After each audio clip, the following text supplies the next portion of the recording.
Yon, good day, good day. Good day, batch 1. Ito yung day 3 natin. So, let's start. Hindi na natin papahabain pa. So, for today's topic, we'll be tackling, huh? Okay. Okay. We'll be tackling,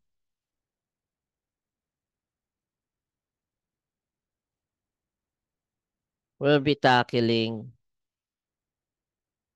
Facebook Pixel custom audience and lookalike audience.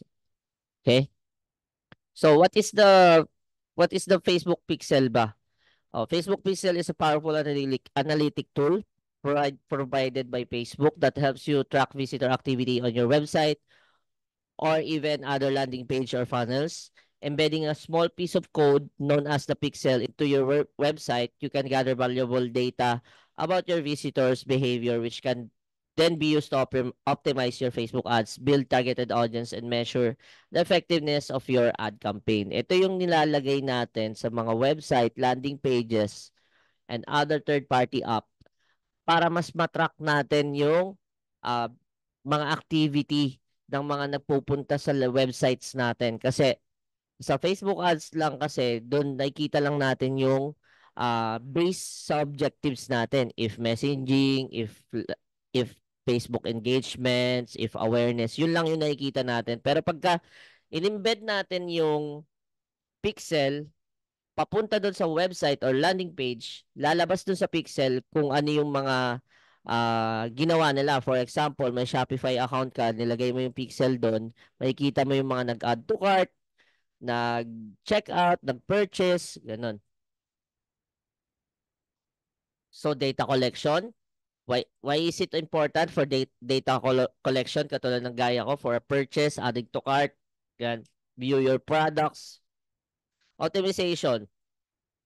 Why optimization? Kasi once na makita mo yung behavior ng mga ad audience mo or may mga nag-check out sa or nag-add to cart, pwede mo yung gamitin as strategy to optimize your ads. Okay?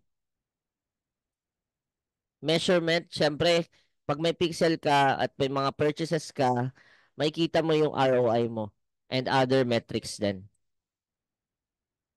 How it works, tracking website visitors and their actions.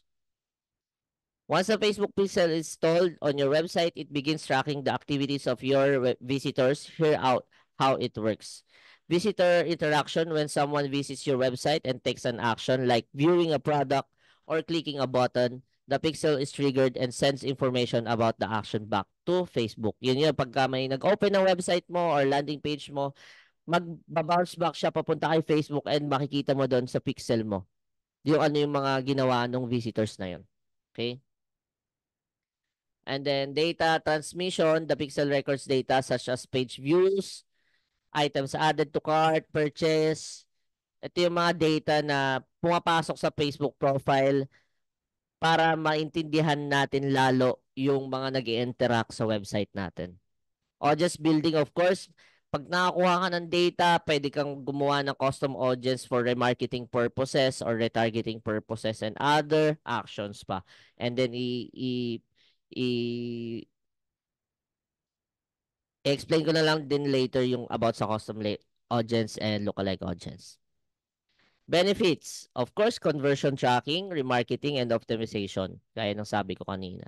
Conversion tracking, the Facebook pixel helps you monitor specific actions user take on your website after interacting your ads. This allows you to see how effective your ads are at driving desired outcomes such as sales or sign-ups and measures the cost per conversion.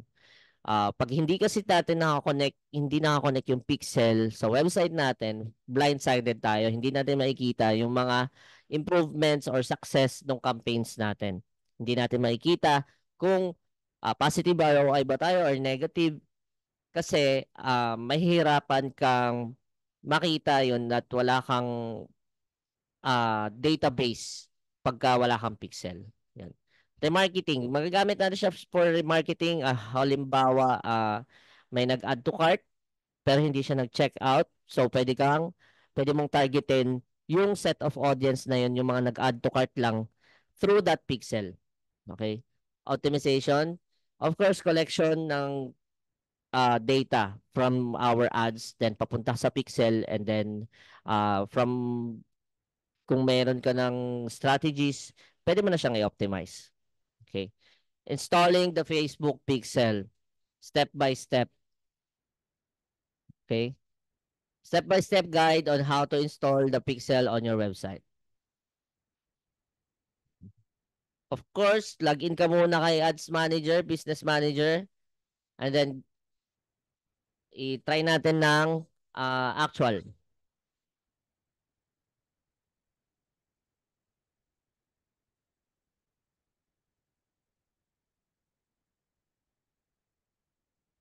Okay. Open natin si Ads Manager. Login muna tayo. Then pupunta tayo kay Events Manager.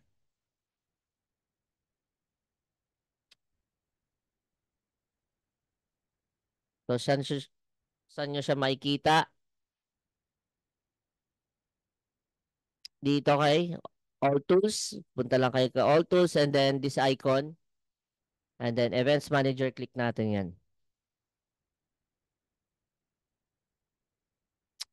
Okay. Okay. And then, create a new, para gumagawa ka ng panibagong pixel, create a new pixel, click on Connect Data Sources.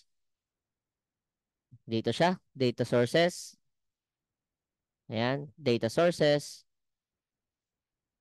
And then, choose Web as your data source, select Facebook Pixels, and then click Connect. So, create. Yan. Since dito, naka-create na ako ng pixel, kailangan natin ng panibagong ad account. Pero dito niya lang din siya makikita. Data sources. Ito, sundan lang yung guide. Then, lalabas dyan, may web.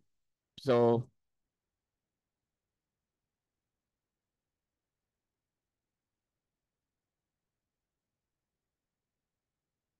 ayan. Connect data sources. Ayan. Ito pala siya. Ayan. Doon na lang siya gagawin. Ayan. Ayan. Kailangan meron kang business manager account to connect a new data source. So, one business manager account, isang pixel. So, in case of my account, meron na kasi akong pixel. Ito lang, click nyo lang yung web. And then, pangalanan yung pixel. Of course, name your pixel, give your pixel a descriptive name typically related to your business or website. And then, lalagay mo yung website URL mo doon. And then, click continue para sa next step. Ganun lang siya kadali. Okay? Next, ito yung last time na may nagtanong ata, si Darwin ata. When it comes to connecting it to your website, usually yung ginagawa natin, kukunin lang natin yung pixel code. Ayan. Pwede mo kasing i-manual yan or pwede ring partner integration. So, maglalagay na lang ako ng ibang reference, video references para matutunan nyo mismo itong kung paano pag-create ng pixel and then ma-connect siya sa website. Kasi usually website, mga website builders talaga or yung mga developers talaga ang gumagawa niyan, nagko-connect ng pixel sa loob. Okay, so magsisend na lang ako mga references, video references sa group para makita nyo yun. Okay, pero ganun lang kadali ang paggawa ng pixel. Again, ulitin natin. All tools, events manager, data sources. Yun lang. And then, tuloy-tuloy na siya. Isundan niya na tong steps na to. Okay? Okay, jump tayo. Verifying pixel installation using the pixel helper. So, in this sense, dito, meron na ako, pero type nyo lang Google Chrome sa Google na Facebook Pixel Helper extension. Chrome extension siya. So, ayan. Para pagka punta nyo sa mga website ninyo and clinic mo tong Meta Pixel Helper, magko-color siya ng green ibig sabihin meron siyang pixel or successful yung pixel na nakabit nung developer or kayo mismo. Successful yung nailagay nyo or na-connect nyo yung pixel doon sa website. Okay? Install the Facebook Pixel Helper. Ito yun. Visit your website after installing the Pixel Helper. Automatically detect if the pixel is present on the page. So, try natin.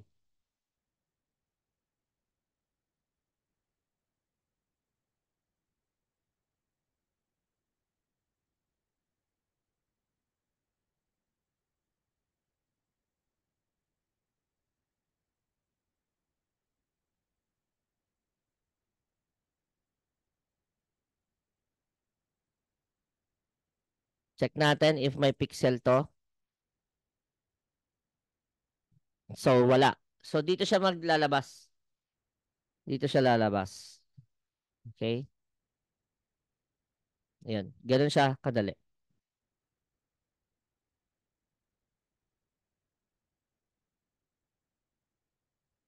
And then,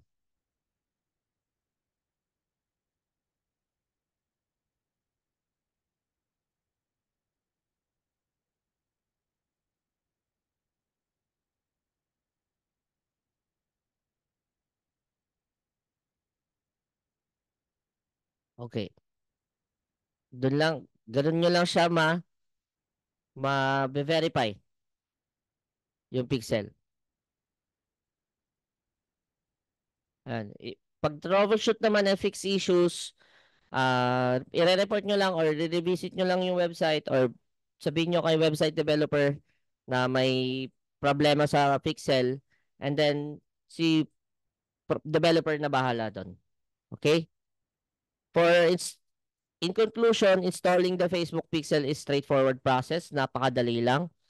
Pag tama ang paggamit or pagka-install. Pero as media buyer, or as freelancer or as a business owner, kung may web dev ka or sa team ninyo may web developer, binibigay lang natin yung link niyan, sila na bahala.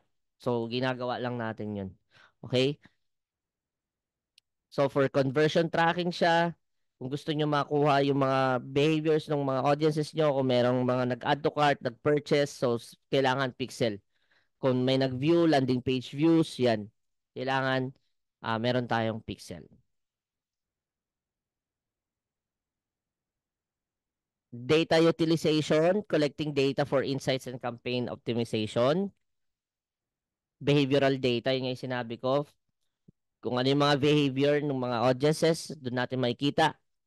Audience segmentation, so sa next slides, doon natin i-ano about custom audiences and then lookalike audiences. And then, of course, performance analysis. Nakakatulong siya para makita natin kung may positive ROI or negative ROI. And then also yung mga activities inside our pixel, inside ng mga, siyempre, pag nagra-run tayo ng ads, lalo na pagka e-commerce, for example, may Shopify ka, gusto natin makita kung ilan yung mga uh, nag-add to cart, nag-review lang ng item para sa mga susunod, yun yung mga tatargetin natin sa Facebook ads. Okay? Importance of setting up conversion tracking for better ad targeting. Ito yun. Yung tracking conversion natin makikita, of course, katulad nga kanina ko pa sinasabing, mas bibigyan kanya ng clearer picture ng ad performance mo, lalong-lalo na if may website ka or landing page. Okay? And then, optimization, para nga naman sa mga susunod na mga run mo ng ads is maging stable yung pagraran mo ng ads kasi alam mo na yung mga data. And then, of course, ROI, lagi naman natin chinecheck yan kung positive or negative. Okay. So, that concludes for our Pixel, Facebook Pixel. And then, I'll do another set of video for custom audiences. See you.